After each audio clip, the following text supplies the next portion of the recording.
More than 30,000 wild horses are being held in government pens. That's more horses than exist out on the open range.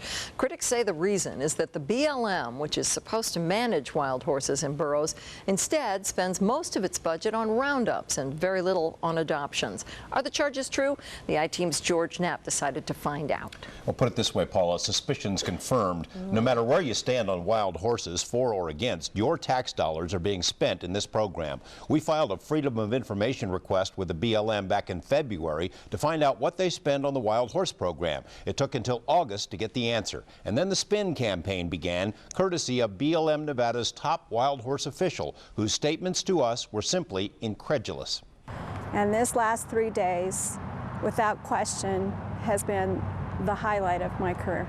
It seemed odd that the BLM Susie Stokkes would be so bubbly. Less than 24 hours earlier, 129 wild horses in the BLM's Palomino Valley facility had died horrible deaths. And days before that, more than 70 wild horses were found dead of nitrate poisoning on the Tonopah test range. These horses were Stokkes' responsibility, yet she was giddy. I'm still in the hot air balloon. That's what you want to say about it?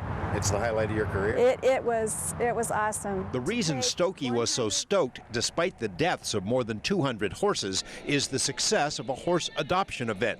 100 wild horses were adopted out during a gala show. $50,000 from the Nevada BLM budget sponsored the event, even though it was held not in Nevada, but in Fort Worth, Texas. As far as we know, it was the biggest one-time adoption expenditure the Nevada BLM has ever made. What's your question? Would it work here in Nevada?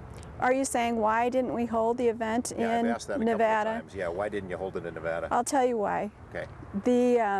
The Will Rogers Equestrian Center in Texas is one of the premier horse facilities in the country. It was offered to BLM and the foundation at no charge. This, it turns out, is simply not true, just like much of what we were told by Susie Stokkes. Wild horse advocates aren't surprised that Stokkes would okay an adoption event somewhere other than Nevada, where most of the horses live. Her critics say Stokkes has long opposed spending the Nevada budget on adoptions, even private efforts. Oh, he's really a sweetheart. For example, Jerry Reynoldson worked out a deal with California BLM officials to bring Nevada horses back here for adoption events not controlled by the Nevada office. He hoped to sidestep Stokkes. Her office stopped him in his tracks. There are now more horses in government pens than there are on the open ranges, about half of them from Nevada. More than 9,000 a year are rounded up here, but fewer than 250 are adopted out. It's a formula for disaster, Reynoldson says. Just feeding them costs millions. At some point, somebody out there will say we've just got to put a bunch of these horses down. It's the only answer. Federal law requires the BLM to work on adopting out the horses. A $500,000 BLM study recommends getting the private sector involved. But under Stokkes, the Nevada BLM puts nearly all of its resources into roundups. From 2003 through 2006, BLM Nevada spent around $2 million a year on roundups, just under half its entire budget. During that same time, it spent a mere $122,000 a year on adoptions. Isn't any wonder the pens are filled up.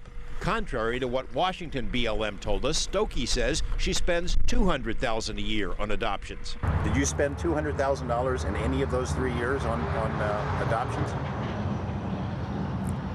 I think what's important is the average. Did you spend $200,000 on adoptions in any of those years, other than this one, since we filed the FOIA request? I believe so.